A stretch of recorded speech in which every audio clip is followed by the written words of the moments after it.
via Canal+, au 346 et sur d'autres plateformes numériques directes parce que vous nous suivez en direct de Kinshasa, capitale de la RDC. Grand parce que nous recevons des grandes figures qui commentent, qui critiquent, qui analysent et qui, à la limite, débattent des grandes questions qui font la une au pays.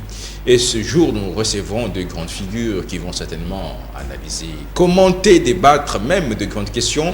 La grande question qui reste encore pendante et suspecte, vous le savez, le week-end, la garde républicaine, une unité spécialisée, était dans la rue des forces armées de la République démocratique du Congo, bien sûr, était dans la rue, appelée marche des dissuasions ou marche d'endurance.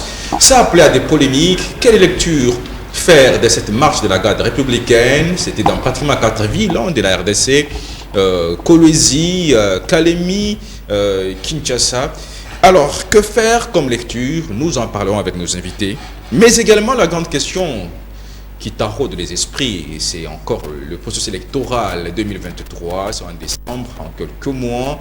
Y aura-t-il élection ou pas? Est-ce que le dialogue est la voie idéale pour encore rassurer, remettre en confiance les parties prenantes et l'organe organisateur? Accepter cela, ça veut dire la CENI. Nous en parlerons avec nos invités tout de suite. Merci de nous avoir fait confiance. Dans un instant, ça sera parti avec nos invités. Daris Babetti, il est président de la dynamique des jeunes Congolais. Bienvenue. Merci, cher Joseph. Tout d'abord, je vous salue, ainsi que mon co-débatteur. Et par la même occasion, je salue tous les compatriotes qui nous suivent depuis leur domicile. Je pense que ce moment qui nous est donné sera un instant afin que nous puissions échanger sur des sujets qui peuvent tant soit peu faire améliorer la vie de nos populations. Je rappelle que vous êtes l'union sacrée. Justement. Du régime. Exactement. En face de vous, nous avons M. Marlik Kalombo. Lui est cadre du PPRD et communicateur du FCC de Joseph Kabila. Effectivement. De l'opposition. Effectivement. Bienvenue. Merci beaucoup. Merci, c'est à moi de vous remercier pour cette invitation. Je profite également de l'occasion pour saluer mon co-débatteur. J'aime ça parce que c'est la nouvelle classe politique qui s'annonce. Et je salue également tous les téléspectateurs. J'espère que le débat sera de haut niveau. Et j'espère qu'ils ne seront pas déçus. Merci. Ça sera parti avec nos invités. Je commence par l'opposition qui a critiqué cet exercice militaire. Je commence par vous, Marlik Kalombo. Comment vous avez interprété cette marche appelée d'endurance de forces armées de la RDC et précisément de cette unité spécialisée, la garde républicaine? Comme vous venez de le dire, on ne pouvait que critiquer parce que nous sommes en train de regarder les enjeux de l'heure. Nous sommes en train de regarder au fait ce qui se passe tout autour de nous. Et on s'est dit que c'était une activité qui était inopportune. Voilà. Mais la question, en fait, je vais pouvoir me poser les sous-questions par rapport à ta question. Parce que ma préoccupation va beaucoup plus s'intéresser à ces 3 sous-questions. Qui, quoi et puis pourquoi. Je vais dire ça pourquoi? Parce que la situation actuelle de la population congolaise en général, pour ne pas dire de la RDC, est tellement critique que c'est donner de la peine pour pouvoir lancer une telle activité. Pendant que la population est en train de s'attendre à autre chose, je crois que non, c'était vraiment inopportune. C'était vraiment manqué quelque chose à faire. Voilà pourquoi je suis en train de dire ceci. Nous sommes dans un pays actuellement, et pour parler seulement de Kinshasa, où la population vit la misère. La misère s'est tellement accrue que même la population elle-même, elle n'est plus confiante entre elles. Aujourd'hui, tout est mauvais. Même pour sa propre sécurité. Je vais vous donner un exemple. En tenant compte de tous ces éléments, aujourd'hui, la population congolaise vit avec des situations telles que les kidnappings, qui met en danger la vie de la population. C'est-à-dire la population elle-même se sent tellement en danger. De l'autre, ça, c'est nous sommes à Kinshasa. Pour les couches les plus faibles, il y a les systèmes Kuluna qui existent dans toutes les rues de la capitale. Aujourd'hui, il y a les phénomènes kidnapping, comme je viens de le dire. Même pour votre propre véhicule, vous avez peur de prendre quelqu'un en cours de route, comme ça s'est faisait avant. De l'Est à l'Ouest, il y a de l'autre côté, il y a le M23. De l'autre côté, il y a les mouvements Mobondo, ainsi de suite. Mais moi, personnellement, je pouvais peut-être me satisfaire, voir qu'il y avait une marche de la police nationale. Pourquoi? Parce qu'ils ont pour mission, c'est une unité qui a pour mission de protéger la population et leurs biens. C'est que vous êtes en contradiction au sein de l'opposition. Parce que selon Presse Bengue, lui aura voulu que cette marche se fasse, par exemple, à Bunagana. Je suis en train d'avancer. Moi, je suis en train de donner le fait. Par rapport à la situation sécuritaire. Parce que déjà, moi-même, dès que je suis là, je me dis comment je vais rentrer. Je vais prendre un taxi bis, je vais avoir peur avec les kidnappeurs. Déjà dans les rues de nos quartiers, j'ai peur des Koulouna, je peux les croiser à tout moment. Je suis déjà dans l'insécurité. Alors, il fallait que le gouvernement puisse nous montrer que désormais, nous prenons des mesures à vous protéger. Ça, c'est l'unité de la police qui peut le faire. D'une part. De l'autre part, j'aurais souhaité le FARDC faire cette marche. Pourquoi? Parce que c'est l'unité qui a pour mission, n'est-ce pas, de protéger les territoires nationaux. Je vous ai parlé de l'ouest à l'est avec le mouvement Mobondo ainsi que le M23. Alors, c'est pour cela que je rejoins maintenant ce qu'a dit M. Presse-Peng en disant que non, cette marche pouvait être faite, n'est-ce pas, de l'autre côté à Bunagana. Parce que jusqu'à ce jour, vous êtes sans ignorer que non, Bunagana, Rutshuru, c'est toujours contrôlé par le M23. Ben voilà, on nous présente maintenant une unité qui a pour mission simplement de protéger le président de la République ainsi que sa famille. Chuter, pour vous, ça cache quoi? Voilà maintenant la question. Qu'est-ce qui est caché derrière? La peur, l'intimidation? On ne sait pas. Voilà pourquoi cette activité n'a pas été bien réussie par la population. Vous ne pouvez que moi j'étais sur le terrain, et j'avais constaté ce qui s'était passé. J'avais constaté ce qui s'était passé. Il y avait des insultes, il y avait beaucoup de choses parce que la population se sentait beaucoup plus menacée. Ce qui n'est pas du tout intéressant. Je vous reviens, monsieur Marlik Kalombo. Je rappelle que vous êtes cadre du PPRD, vous êtes communicateur du FCC. Bref, vous êtes de l'opposition. Le temps de retrouver Daris Babeti. Vous êtes président de la dynamique des jeunes Congolais, vous êtes une union sacrée. Est-ce que c'est vrai que cette marche était la malvenue, qu'elle était inopportune? Je prends le terme qu'a lâché ici monsieur Marlik. D'abord, je pense qu'il faut saluer cet exercice de la part de nos forces armées, précisément l'unité de la GR. C'était un moyen pour, encore une fois de plus, pour les autorités qui nous dirigent actuellement, en l'occurrence le chef de l'État, son Excellence Félix Tshisekedi, de montrer à la population ce qui est fait concrètement sur les terrains. Aujourd'hui, la population était satisfaite de voir que nos forces, une unité au sein de nos forces armées, est dotée des matériels tels qu'on l'a vu sur les terrains. Alors, je pense que cet exercice, cette marche d'endurance, c'est pas pour une première fois de les voir. En avril dernier, on a vécu la même chose au niveau du Sénégal. Donc, je ne vois pas pourquoi est-ce qu'il serait question ici des prêter d'intention à cette démarche. En même temps, moi, je dirais, contrairement à ce que nos amis racontent sur les réseaux sociaux, puisqu'on a vu pas mal de nos amis d'opposition les traiter, les qualifier d'une sorte d'intimidation, moi, je dirais, avoir cette approche, c'est justement vouloir exciter certaines choses malsaines au sein de la population qui n'a pas lieu d'être, parce qu'à nos jours, il faut féliciter tout effort qui nous fait avancer. Et d'ailleurs, vous savez que notre pays, en ce moment, fait quand même... notre pays est sous agressions des forces obscures. Donc, les démontrer, c'est de quoi nous sommes capables, les démontrer notre montée en puissance du point de vue sécuritaire ou du côté de l'armée. Je pense qu'un vrai patriote congolais ne pouvait que féliciter cette approche. Et alors, Daris Babeti, aujourd'hui, est-ce que c'est dire que cette marche qui par ailleurs a été jugée inopportune par l'opposition, mais vous avez suivi quand même le responsable de cette unité spécialisée parler que c'est une marche d'endurance, pas seulement d'endurance, mais de rassurer la population que les FARDC sont aux côtés de la population. Est-ce qu'il le fallait? Ou ça cache quoi? Est-ce que c'est de l'intimidation? Ça cache un complot? Ça remet en cause, plutôt ça remet en confiance la population par rapport à qui veut faire quoi? En effet, on a suivi le général Ephraim, les générales en charge de la garde républicaine, qui nous a fait comprendre que cette marche avait seulement pour ambition, pour but, l'endurance, tel qu'on l'a dit. Et aujourd'hui, je pense que passer à la télévision, commencer à prêter l'intention, contrairement à ce qui est dit officiellement, je crois que ce n'est pas une bonne approche. Moi, dans mon sens du patriotisme, je crois qu'il est plutôt question de féliciter cette montée en puissance de notre armée, parce que nous avons vu à travers cette marche certains matériaux de l'armée auxquels nous étions en train d'ignorer, parce qu'il y a certaines choses qui se passent que la population n'est pas au courant, et il était un moyen en même temps aussi pour que la population voie comment est-ce que son armée est en train de monter en puissance. Alors nous allons boucler ce premier chapitre en commençant par vous. Comment vous avez trouvé cette découverte de la garde républicaine?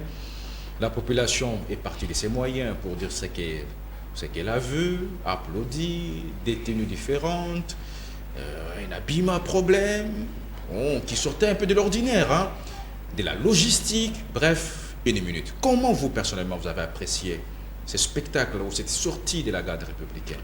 Je pense qu'en tant que patriote, nous pouvons que féliciter cette montée en puissance, encore une fois, je l'ai dit, de cette garde républicaine qui fait partie de notre armée, bien que ça soit une unité au sein de l'armée. Mais ça fait partie de notre armée. Aujourd'hui, si nous sommes en difficulté, cette même garde républicaine pourrait aussi intervenir. Donc, en tant que patriote, je crois qu'à la place plutôt de faire de la critique, il était question d'applaudir. C'est d'ailleurs ce qui était le cas de la part de la population. Nous avons vu la population applaudir cette approche parce que, comme l'a même dit le général Ephraim, c'était un moyen aussi de rassurer la population du fait qu'il y a une armée forte à ses côtés qui les protège. Donc la population, en tout cas, l'a pris d'un bon œil et nous pouvons que nous en réjouir. Alors, M. Marley Kalombo, vous, que dites-vous à l'opposition et précisément au FCC et le PPRD? Non, M. Dari est en train de dire... Un mauvais climat qui serait mal parti pour les élections, selon vous? Effectivement, raison pour laquelle je voulais réagir par rapport à ta question. Pourquoi? Qu'est-ce qui était caché derrière? Parce que ceci a donné en fait des arguments dans la population. Les arguments s'est dit, mais pourquoi les GR? Pourquoi la garde républicaine, communément appelée Moura? Pourquoi eux? Est-ce que s'il faut faire une marche d'endurance, ils ne peuvent que le faire dans les rues de la capitale? Déjà, nous connaissons la situation sociale par rapport à la circulation d'abord de la population. Vous ne savez pas ce que cela a coûté en fait à la population pour arriver même au lieu d'activité. Déjà, c'était encore ajouter en fait mettre de l'huile dans ce qui existe déjà de mauvais. En fait, quand mon co-débatteur ici en face parle de la montée en puissance d'Aris, Babeti, merci, de la montée en puissance, sur base de quoi tu dis ça, cher ami? Sur base de quoi? Joseph Kabila est parti, à laisser cette armée 8e en Afrique. Alors sur base de quoi? Parce qu'on a gagné quoi? On peut en fait aujourd'hui dire qu'il y a une montée en puissance pour une armée lorsqu'il arrive au moins avec une guerre. Mais jusqu'à ce jour, Boudaga depuis 2021, je crois, jusqu'à ce jour, Ouchou n'est plus à notre possession et sous contrôle des M23. Mais vous dites que la montée en puissance. Vous pensez que, écoutez, je vais finir en disant ceci. En 2021, on a connu en fait un concept nouveau, je peux le dire, dans la politique, meeting aérien. Vous vous souvenez, avec l'aide de l'Angola, qu'est-ce que c'est là quoi? Ça a coûté beaucoup d'argent à la République, mais qu'est-ce que c'est là apporté par rapport à... Parce que c'est le même argument qu'ils ont en train de donner, ce sont les mêmes arguments qu'ils avaient avancés avec les meetings aériens. En 2022, il y a encore cette marche. Ok? Mais je me rappelle qu'avec Joseph Kabila, on pouvait montrer la force de notre armée avec tout le matériel le 30 juin. À travers un défilé à l'occasion de l'indépendance de notre pays. Moi, je crois que faire une marche d'endurance, ce n'est pas mauvais. Mais pourquoi le faire dans les rues de la capitale? Et puis pourquoi c'est mal à GR, le Moura? Parce que déjà, le Moura font peur. Déjà, la population qui vit déjà dans la peur chaque jour. Et vous ajoutez encore une autre peur, c'est pour dire quoi? Pour dire que non, c'est lui qui va oser toucher ici, regardez ce qui va se passer. Je crois que non, ce n'était pas d'abord eux, pour répondre à la question qui, ce n'était pas d'abord eux de nous menacer dans ces sens. Et puis, la marche qu'ils devaient faire, ils ne pouvaient pas seulement le faire dans l'ORI, ils pouvaient aussi le faire dans des camps. Dans des camps militaires, ça pouvait se faire. Ça pouvait se faire. Également, enfin, pour dire pourquoi, c'est là où maintenant, chacune de personnes est en train de se poser la question, pourquoi cette marche? Et puis pourquoi encore créer des embouteillages, mettre encore notre vécu quotidien encore dans la bruit alors que déjà elle est mauvaise. La marche n'a pas eu lieu qu'à Kinshasa, le Bombashi. Effectivement, je suis en train de dire ceci. À Kinshasa, on a eu 4500 hommes qui ont marché. Je ne sais pas si le général Ephraim m'avait donné l'effectif correct. Mais d'après ce que nous avions lu, il y avait 4500 hommes à Kinshasa qui ont pris en fait Rompengaba et puis qui ont pris Lumumba. Vous comprenez un peu? Et puis les grandes artères qui sont le plus utilisées dans la capitale. Ailleurs, on peut comprendre, mais la question c'est de savoir pourquoi, et puis pourquoi seulement dans la période électorale. Et puis il y a quelques 5 mois des élections. On boucle ce premier des élections nationales, voilà. Alors voilà. Maintenant, c'est avec vous que je recommence encore. Processus électoral. Clôture de dépôt des candidatures législatives. Que dites-vous? Merci. J'ai lu dans les réseaux sociaux, j'ai lu, ça ne vient pas de moi, j'ai lu que voilà, le total de toutes les personnes qui ont, en termes de pourcentage, c'est des 15%, les gens qui ont déposé la candidature, je n'affirme pas, mais j'ai lu. En lisant, en fait, je m'étais mis à rire, à rigoler, vraiment, parce que je me disais qu'il n'y a pas eu d'engouement. Je vous arrête. Daris Babeti, vous êtes de l'Union Sacrée. La SONI qui a lancé, selon son calendrier, le dépôt de candidature aux législatives, Kadima qui était apparemment intransigeant, il n'y aura pas de report, les 7 jours sont arrivés, pratiquement il y a eu clôture de dépôt. Quelle analyse faites-vous du dépôt des listes des candidats aux législatives? D'abord, Charles Joseph, permets-moi de recadrer les allégations faites par mon co-débatteur Malik par rapport à l'armée. Je pense que tout à l'heure, là, dans son approche, il a voulu exciter des passions malsaines au sein de la population, envie de détester les autorités de l'armée, chose que je condamne avec véhémence parce qu'il était question ici de féliciter cette montée en puissance de notre armée, que je l'ai dit encore une fois de plus. Parce que, vous savez, mettre et brandir la situation qui se passe à l'est du pays pour justement pousser la population à ne pas reconnaître même les efforts qui sont fournis sur place au niveau de l'armée. Je crois que ce n'est pas une bonne approche. C'est vraiment désolant de voir que nous, encore qui sommes jeunes, voyons des choses de cette manière. Je l'invite à revenir au bon sens et faire les choses autrement. Par rapport à la question de la CENI, je l'ai toujours dit, les élections en soi sont organisées pour la population. La population, à l'issue des élections organisées en 2018, qui devaient d'ailleurs être organisées depuis 2016, par rapport à son camp politique à l'époque qui nous a encore ramené à la transition, ce qui n'est pas de notre vocabulaire. Voilà la raison pour laquelle nous sommes dans la course électorale et les députés ont déposé leur candidature. Voilà, nous pouvons que nous satisfaire de cette avancée. Alors, de l'engouement, que dites-vous? Aujourd'hui, vous avez suivi Mme Seya qui parle encore de retardataires et qu'il n'y aura pas de mesures de grâce pour eux. Est-ce que c'est de la faute de la CENI ou bien c'est de la faute des parties prenantes qui apparemment aussi la CENI ne sont pas rassurés effectivement de...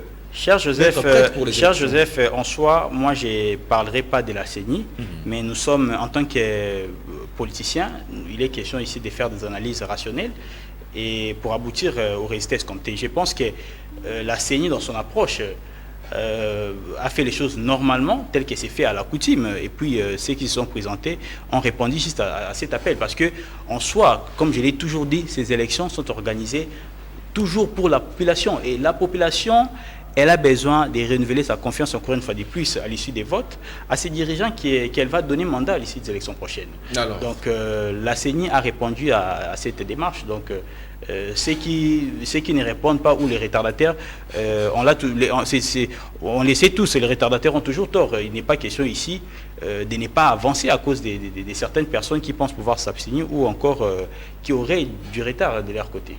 Alors Daris Babeti, président de la dynamique des jeunes Congolais, un processus qui avance, selon vous, comment? Correctement, en dents de scie, ou c'est un processus qui tâtonne encore? Vous savez, dans chaque chose, il y a toujours des ambiguïtés. Ce qui est vrai, la RDC, nous sommes à notre quatrième élection maintenant. Donc, ce qui est vrai, on n'a pas peut-être encore cette maturité dans l'organisation des élections, par exemple, d'autres États, notamment l'Occident ou encore nos amis de l'Amérique. Mais il faut féliciter ce qui est fait. Lorsque vous regardez l'organisation des élections depuis 2006 jusqu'à nos jours, vous constaterez que non, il y a eu quand même pas mal d'ambiguïtés qu'on est en train de perfectionner peu à peu.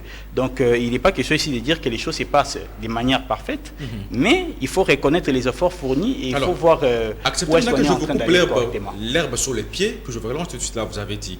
Depuis 2006, le processus évolue selon vous de perfection en perfection. De quel œil vous voyez ces processus électoraux? Le 4e cycle électoral sous Félix Tshisekedi, déjà avec le départ, la désignation de Denis Kadima, la Cour constitutionnelle, l'évolution jusqu'à l'étape actuelle où il y a eu clôture de dépôt des candidatures aux législatives sans l'opposition, les CID et le PPRD, le FCC.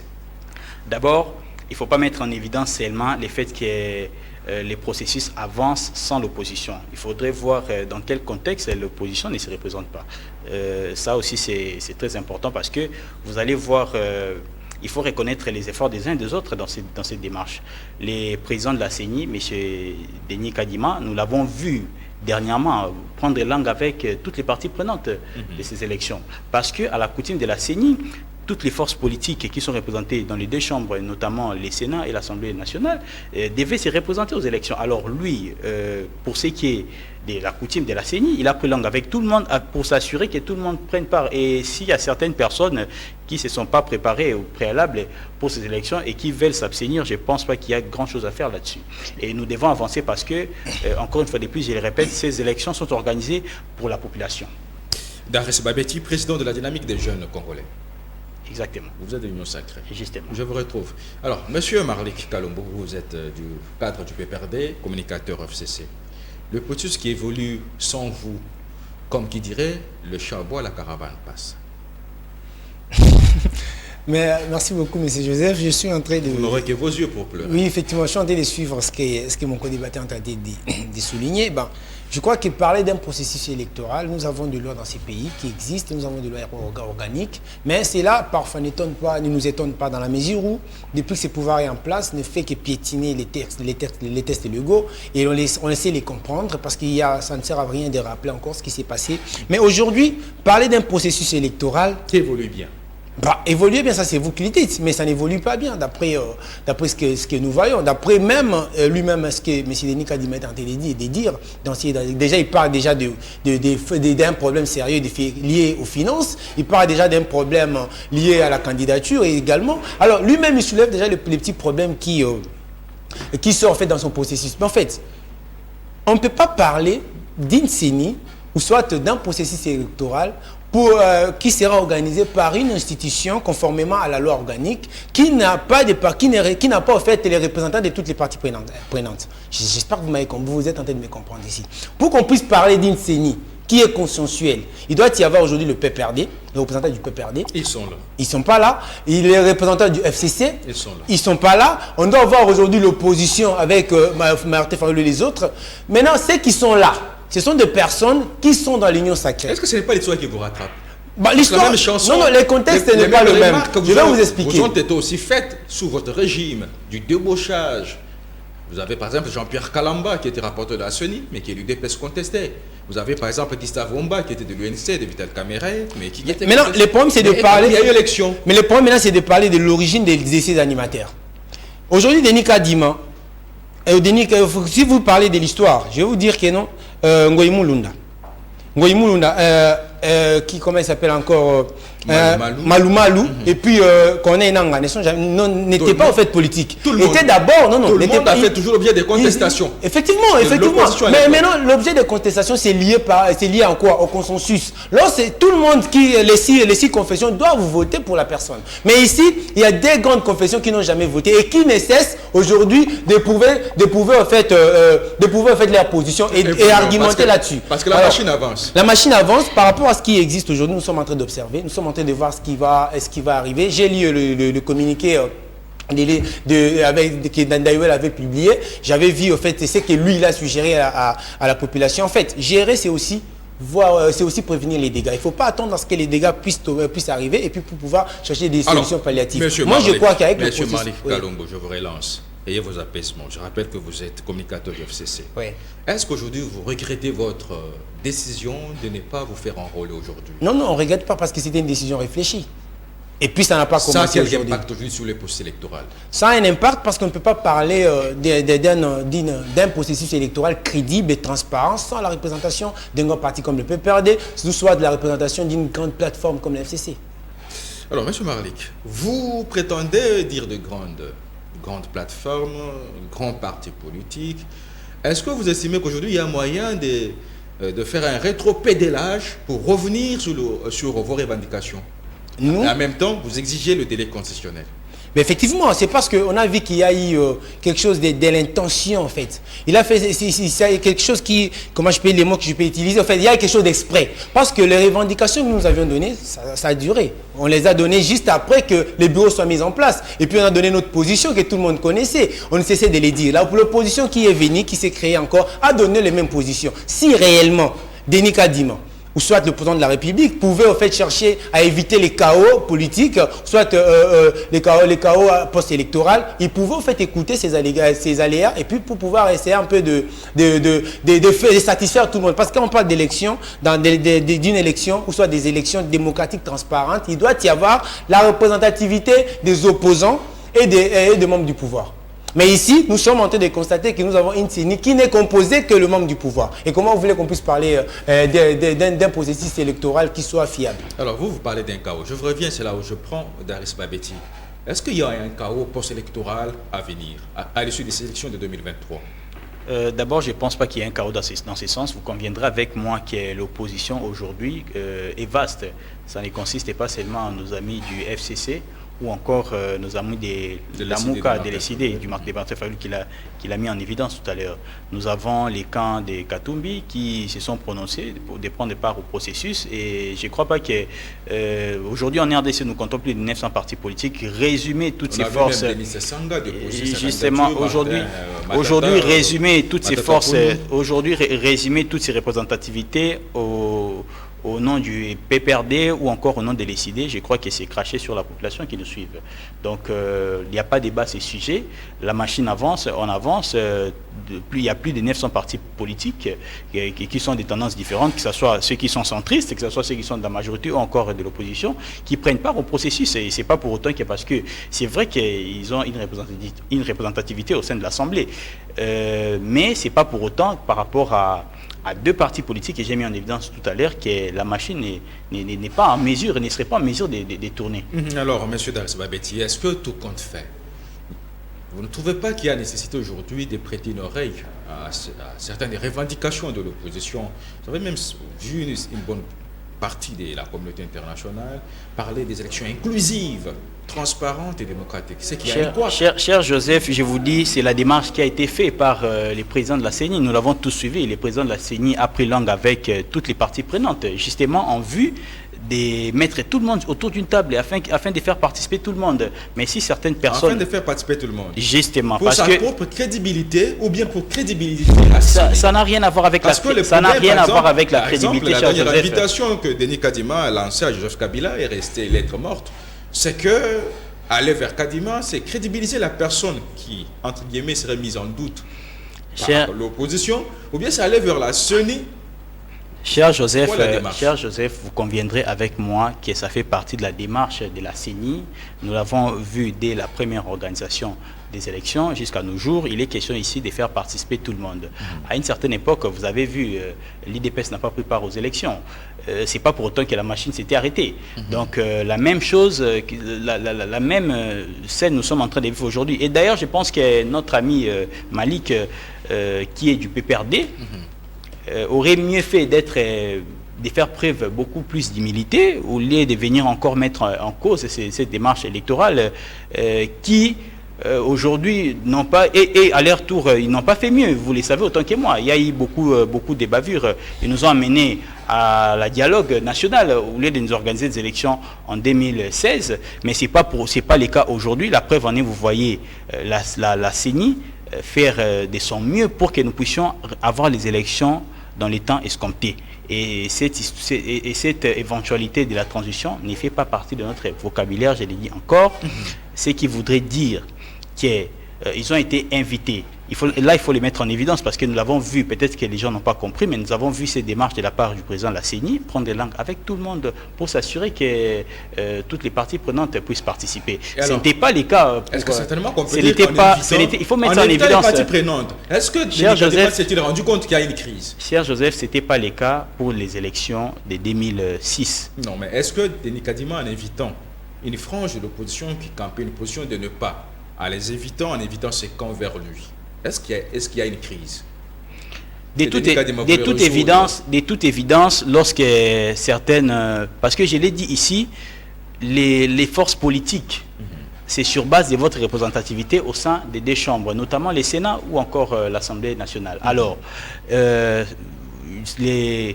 les camps du FCC, ils ont une forte représentativité au sein de l'Assemblée, ce qui est tout à fait normal. La preuve en est, si seulement ils manifestent pas mal d'inquiétudes, il était question ici pour les présidents de la CENI de les rencontrer afin d'échanger, comprendre un peu leurs préoccupations. Et c'est ce qui a été fait. Et après, il fallait voir, moi j'étais beaucoup plus observateur par rapport à l'attitude qui pourrait surgir de cette approche.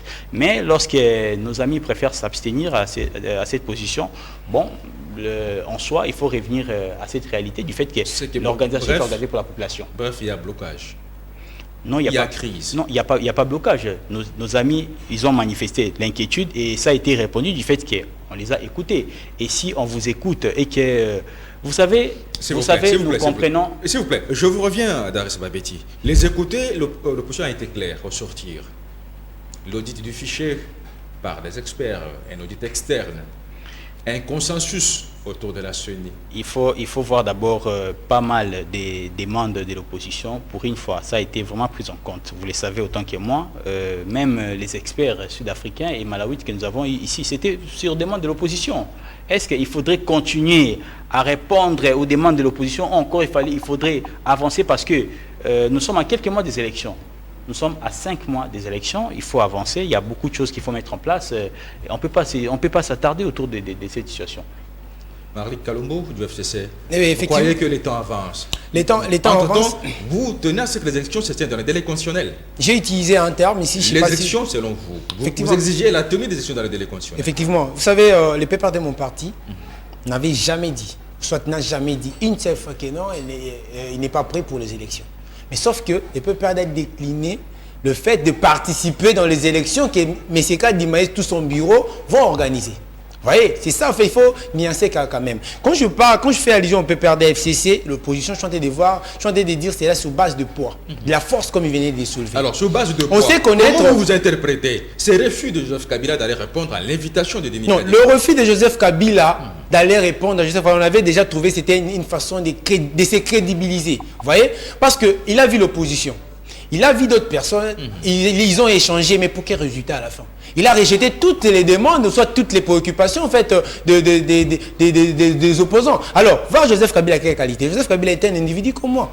Est-ce que dans la loi organique de la CENI, si dans l'organisation de la CENI, le président de la CENI doit consulter, on est écrit qu'il doit consulter en fait les forces vives de l'opposition, soit du pouvoir, et non les individus comme Joseph Kabila. On parle d'une crise là. En fait, effectivement, Joseph Kabila est l'autorité morale du FCC.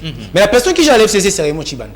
Joseph Kabila, oui, est président national du PPRD, mon parti. Mais il y a une personne qui gère au quotidien le parti, c'est Emmanuel Ramazan Tchada, le professeur, docteur. Vous voyez? Alors, soit il pouvait inviter entre Raymond Tshibanda et pour représenter la FCC, ou soit Emmanuel Ramazan Tchada pour représenter le PPRD, mais inviter Joseph Kabila, parce que tous nous avions lu la lettre, je crois que non, c'était une façon de chercher à se crédibiliser, parce qu'il sait que lui-même, déjà, il n'est pas crédible par rapport à ce qu'il fait. Mais déjà, selon certaines langues du FCC, du PPRD, c'est que les revendications du FCC, je les rappelle ici, c'est la recomposition de la CENI, voilà. L'impartialité de la Cour constitutionnelle. Voilà. Ils estiment qu'à leurs revendications ne peut répondre, il n'y a que le chef de l'État, Félix Tshisekedi.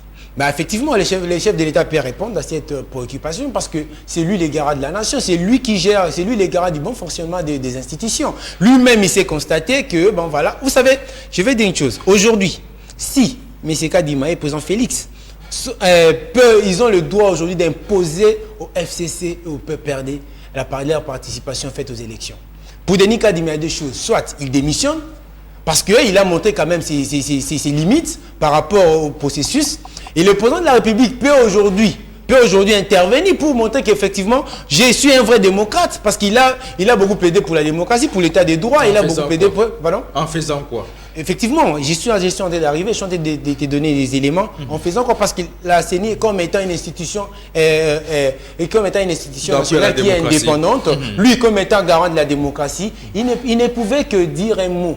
Okay, par rapport à la situation, et il ne peut que se prononcer à la télé pour dire regardez par rapport à la situation telle, regardez ce qui se passe. Et je crois que l'Assemblée nationale qui peut faire sursoir en fait le président Denis Kadima. Alors, M. Marlik Kalombo, le PPRD est-il pour le dialogue, le FCC, ou bien le PPRD, le FCC est-il engagé pour le boycott, pour les chaos électoraux?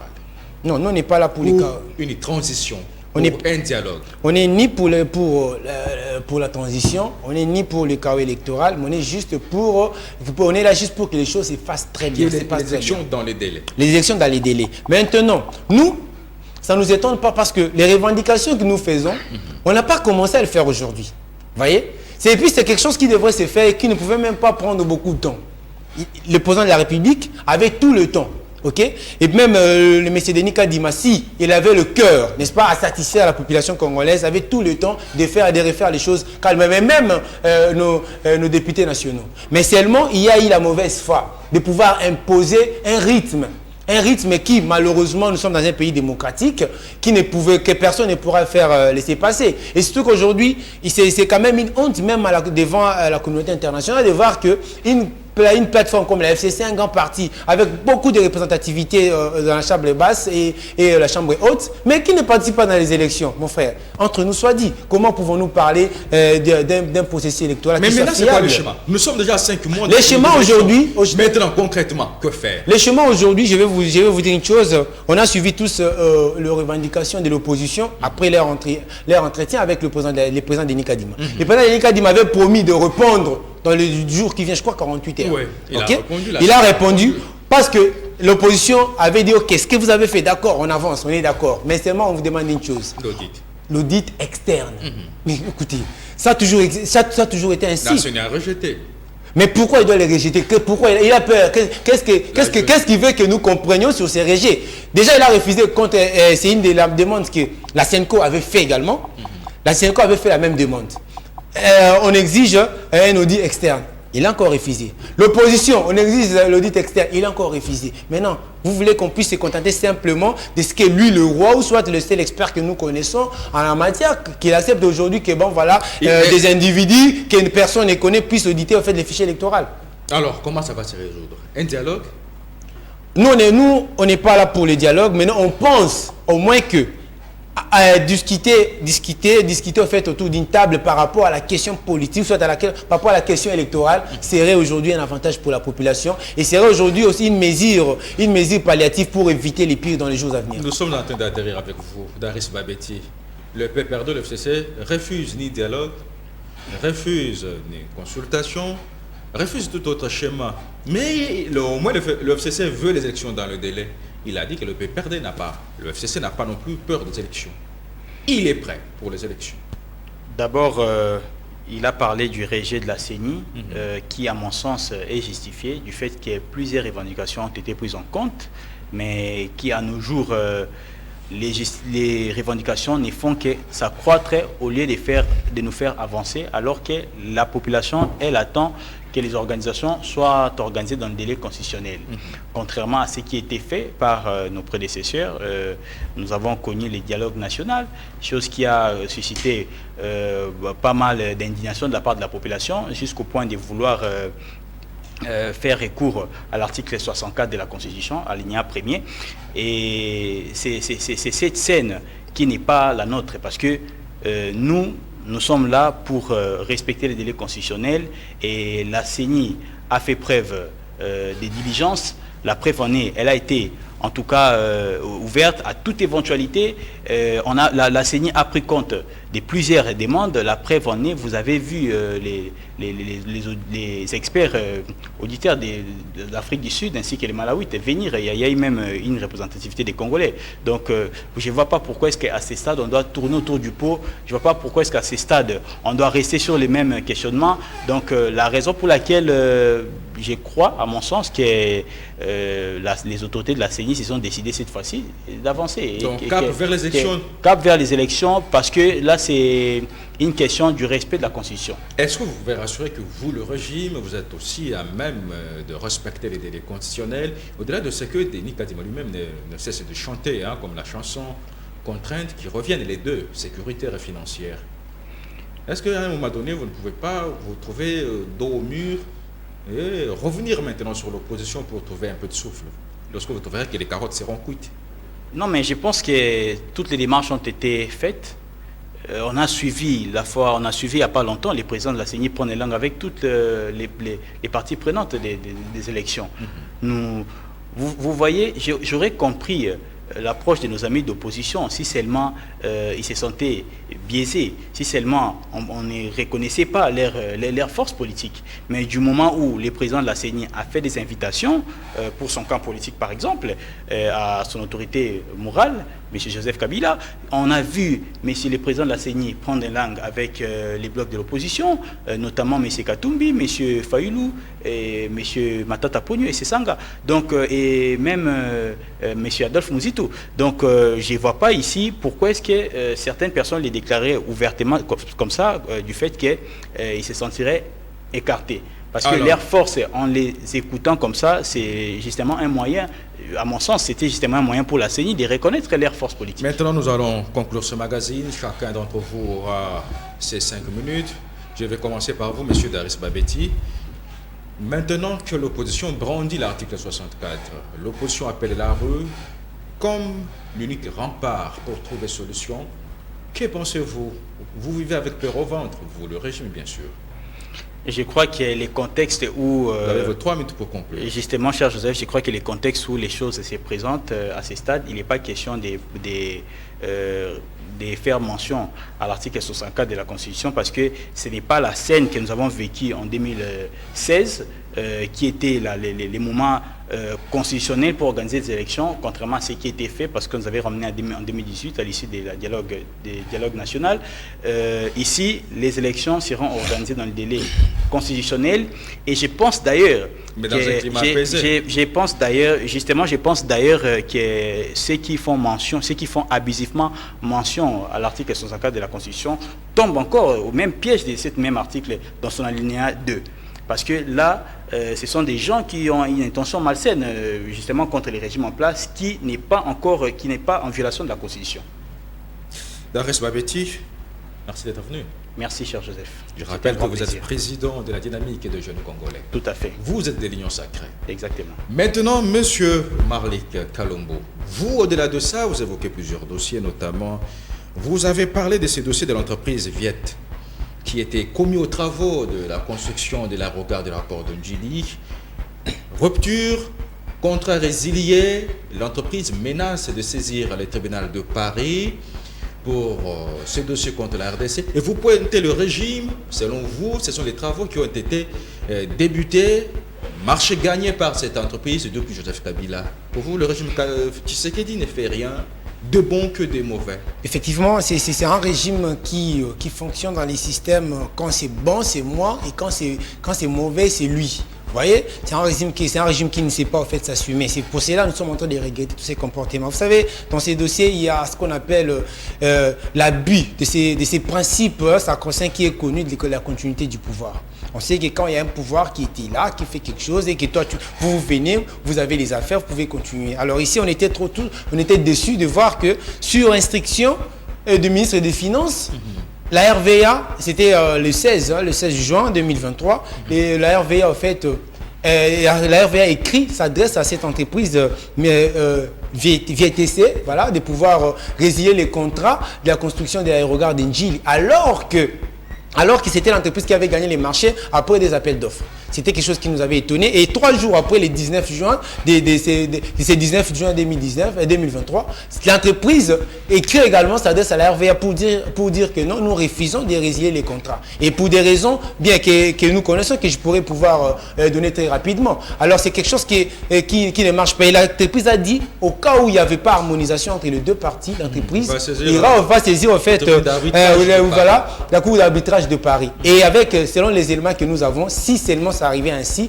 la RDC va perdre, et ça va beaucoup nous coûter en termes de dommages et intérêts de plus ou moins 80 millions de dollars. Pour vous, c'est de la mauvaise foi du régime en place? La mauvaise foi parce que le projet a été financé depuis 2013 à travers la banque Exim Bank.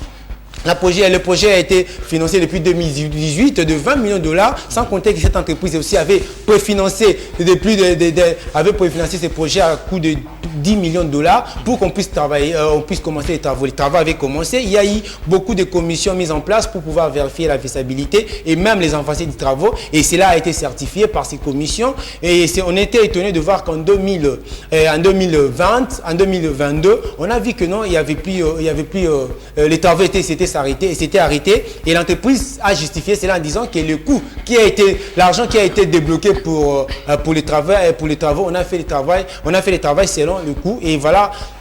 Et voilà ils avaient arrêté jusqu'à ce jour, depuis 2018, que le gouvernement congolais avait donné 20 millions de dollars jusqu'à ce jour, aucun franc. 2019, 2020, 2021, 2023, aucun franc n'a été encore débloqué pour ces projets. Vous allez vous rappeler de ces dépôts de pierres par Joseph Kabila en 2018. C'était pour montrer réellement que nous avons la volonté de faire mieux. Parce que le projet ne concernait pas seulement l'aéroport de l'aérogare de Njili, mais également c'était pour certains aérogares à travers la République démocratique du Congo. Mais seulement, ce qui est dommage, c'est qu'on voit qu'aujourd'hui, il y a le ministère des Finances est en train de négocier ou soit de solliciter un contrat avec l'entreprise Milvest pour le même travaux de construction de l'aérogare de Njili, alors que c'est dans le cadre des PPP, partenariat public-privé.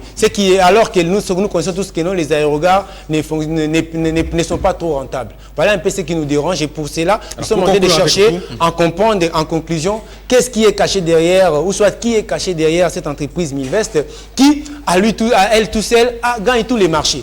Aujourd'hui, avec la construction des infrastructures pour la francophonie, tous les marchés, en fait, c'est cette entreprise Milvest qui gagne le marché. On s'est dit, mais qui est caché derrière cette entreprise? Voilà un peu ce qui nous dégoûte. Alors, et puis surtout que nous cherchons à éviter encore ces dommages et intérêts de plus de 80 millions de dollars si seulement on arrivait à perdre à la Cour d'arbitrage de Paris. Alors, Monsieur Malik Kalombo, dans quel climat vous voyez atterrir ce processus électoral? Une minute. Ah oui, merci. Je vais dire ceci en une minute, que le président de la République puisse s'assumer. Le président de la CENI, Denis Kadima, parce qu'il est conscient qu'il n'est pas consensuel, puisse également démissionner. Si aujourd'hui il arrive à démissionner, je vous assure que non, on peut avancer dans ces processus. Et si et seulement si le président de la République acceptait de voir, n'est-ce pas, de prendre en amont les dangers qui viendra, à essayer un peu de discuter avec les parties prenantes, je crois que non, cela résolverait un problème qui est déjà projeté à l'avenir. Alors, Dax Babeti. D'abord, oui. justement, je suis étonné de voir que mon co-débatteur Malik parlerait du danger qui pourrait advenir. Je ne vois pas de quel danger il parle, du fait qu'il y a plusieurs partis politiques qui sont partis prenants de ces élections. Je ne vois pas en quoi ça constituerait un danger du fait que mais les partis politiques d'une même famille, l'union sacrée. S'il vous plaît, je vous en prie. Attendez, vous n'allez pas qualifier, vous n'allez pas traiter les plus de 900 partis politiques existants au pays en alliés du FCC, de l'union sacrée. Nous avons plus de 900 partis politiques de toutes les couches différentes. Nous avons les centristes, nous avons ceux de la majorité et nous avons vous qui êtes de l'opposition. Donc, ce n'est pas pour autant si les deux partis politiques que vous représentez, en l'occurrence les PPRD ainsi que les CID, les Martin Fayoulou, si seulement vous ne prenez pas part à ces élections, qu'un danger pourrait advenir. Ça, je crois que c'est une façon de manipuler la population. Merci à tous mes invités d'être venus. Merci. C'est une façon de manipuler la population. Je pense que ce n'est pas une bonne approche. Merci, il ne faut pas s'aimer la terreur qui n'a pas lieu d'être. Merci d'être venu. Dax Babeti de l'Union Sacrée, président de la Dynamique des jeunes congolais. Tout à fait, merci. Alors, monsieur Malik Kalombo du PPRD, communicateur du FCC. Oui. C'est la fin de ce magazine Théâtre Grand Débat. Le prochain invité sur vous. À chacun, à vous tous, excellente suite de nos programmes et à plus.